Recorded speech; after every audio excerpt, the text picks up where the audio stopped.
নমস্কার বন্ধুরা, আজকে আমরা চালের গুঁড়ি ছাড়াই বানাবো ভাপা পিঠা। চালের গুঁড়ি ছাড়াই যে এত সুন্দর ভাপা পিঠা হয়, আপনারা নিজের হাতে না বানিয়ে খেলে বিশ্বাস করতে পারবেন না। বানানো খুব সহজ, খেতে কিন্তু দারুণ হয়। তাহলে চলুন দেখে নিই আজকের রেসিপি। সবার প্রথমেই নেব সুজি। এখানে হাফ বাটি থেকে একটু বেশি নিয়েছি সুজি। সুজির পরিমাণটা আপনারা কম বেশি নিয়ে নেবেন। এবার একটা বড় বাটিতে নিয়ে নিলাম। সুজিটাকে আমি আগে থেকেই ভালো করে চেলে নিয়েছি। দিয়ে দেবো সামান্য লবণ। যে কোনো পিঠাতে লবণ দিলে খুব ভালো টেস্ট হয়। আর এখানে নিয়েছি আখের গুড় আর চিনি, আমি দুইটা একসঙ্গে মিশিয়ে দেব। আর মিষ্টিটা আপনারা যেরকম খেতে পছন্দ করেন সেই বুঝে কম বেশি করে নেবেন। আর আপনারা চাইলে এখানে শুধু আখের গুড় বা শুধু চিনি দিয়েও বানিয়ে নিতে পারেন, বা যে কোনো গুড় দিয়ে। আর এখানে নিয়েছি নারিকেল কোড়ানো। এই ভাপা পিঠাতে যদি নারিকেল কোড়ানোটা দেওয়া যায় তাহলে কিন্তু ভীষণ ভালো লাগে। হাতের কাছে থাকলে অবশ্যই দেবেন। এবার সব উপকরণ একসঙ্গে খুব ভালো করে মিশিয়ে নেব। আর শীতকালে তো যে কোনো পিঠা খেতে খুবই ভালো লাগে। এখন আমি গুড়গুলোকেও একটু এভাবে মিশিয়ে নেব। আমি গুড়গুলোকেও খুব ভালো করে মিশিয়ে নিয়েছি। অল্প অল্প যেগুলো থাকবে গোটা গোটা, এগুলো কিন্তু পরে নরম হয়ে যাবে।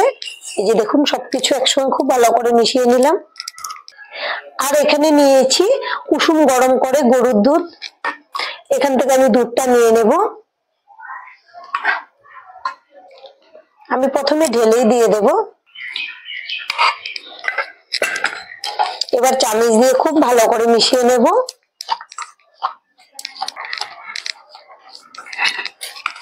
অনেকটা শুকনো আছে, আর একটু দুধ লাগবে। এবার খুব ভালো করে মিশিয়ে নেব। আমি সবকিছু একসঙ্গে খুব ভালো করে মিশিয়ে নিলাম। আর এবার দেখুন, গুড়টাও কিন্তু ভালো করে গলে গেছে।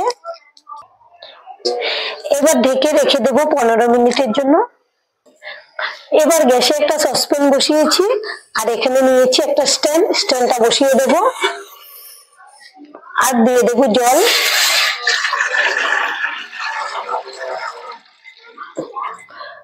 স্ট্যান্ডের সমান সমান দিয়েছি জলটা।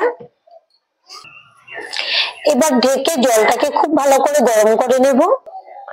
আজকের ভাপা পিঠা বানানোর জন্য এখানে আমি এরকম সাইজের 4টা বাটি নিয়েছি। আর এখানে নিয়েছি সাদা তেল।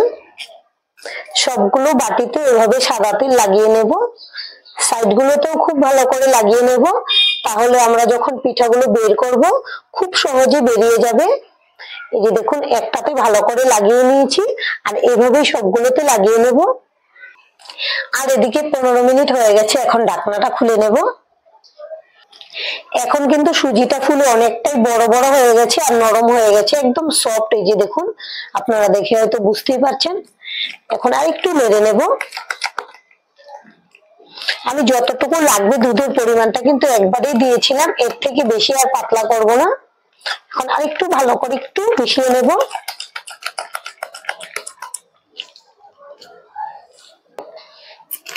আর এখানে নিয়েছি 1 প্যাকেট ইনো।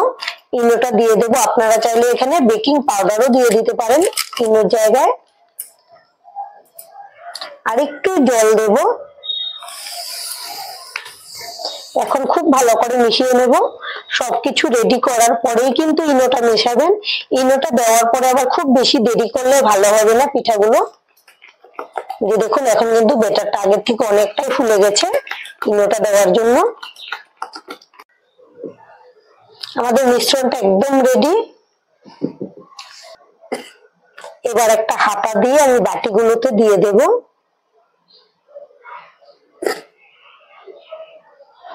আর দুধ, নারিকেল, গুড় দেওয়ার জন্য খুব সুন্দর একটা সেন্ট হয়েছে। এই পিঠাটা শুধু রেস্টে রাখলেই কিন্তু হয়ে যায়, তাছাড়া কিন্তু বেশি ভেজালও নেই। ঝটপট বানানো যায়, আপনারা এভাবে বানিয়ে দেখতে পারেন। খেতেও কিন্তু দারুণ হয়। আমি এভাবে সবগুলো বাটিতে দিয়ে দিচ্ছি। যারা কোনোদিন পিঠা বানায়নি তারাও যদি একবার দেখেন তাহলে কিন্তু খুব সহজে এই পিঠাগুলো বানিয়ে নিতে পারবেন। আমি সবগুলো বাটিতে দিয়ে নিয়েছি। এবার একটু নেড়ে দেব।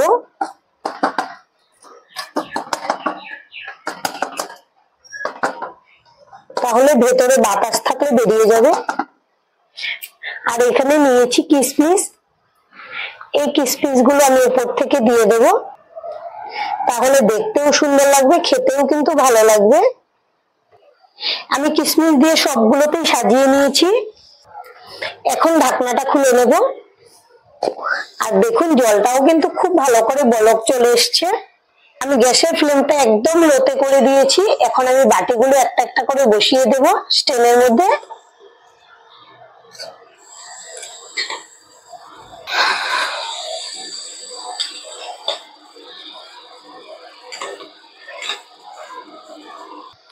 গ্যাসের ফ্লেম মিডিয়ামে রেখে 15 মিনিটের জন্য ঢেকে দেব। 15 মিনিট হয়ে গেছে, এখন ঢাকনাটা খুলে নেব। আর দেখুন আমি কতটুকু কম দিয়েছিলাম, ফুলে কিন্তু অনেকটাই বড় বড় হয়ে গেছে। আমি গ্যাসটা অফ করে দিলাম। আর একটা ছুরি দিয়ে চেক করে নেব, ঠিক মাঝখানটাও চেক করতে হবে।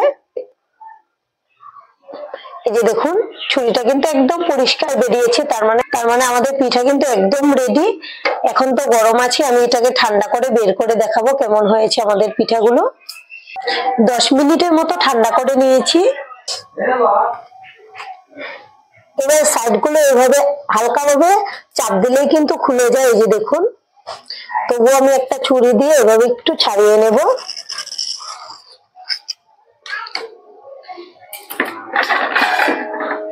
এখন একটা প্লেটের মধ্যে নিয়ে নেব। দেখুন কত সুন্দর হয়ে বেরিয়ে গেল পিঠাটা, আর কতটা সফট জালিদার হয়েছে। এই যে দেখুন একদম স্পঞ্জি হয়েছে পিঠাগুলো। আর এভাবেই আমি সবগুলো বের করে নেব। এখন আরেকটা নিয়ে নিলাম। খুব সহজেই কিন্তু বেরিয়ে যায়। এই যে দেখুন আরেকটাও বের করে নিয়েছি। এই পিঠাগুলো এতটাই সফট মোলায়েম হবে, মুখে দিলেই মিলিয়ে যাবে। বানানো খুবই সহজ, আপনারা এভাবে বাড়িতে বানিয়ে দেখতে পারেন। আশা করছি বাচ্চা থেকে বড় সকলেই ভীষণ পছন্দ করবে। আর এভাবেই আমি সবগুলো বের করে নেব। আজকের ভিডিওটা এখানেই শেষ করব। সবাই ভালো থাকবেন, সুস্থ থাকবেন, ধন্যবাদ।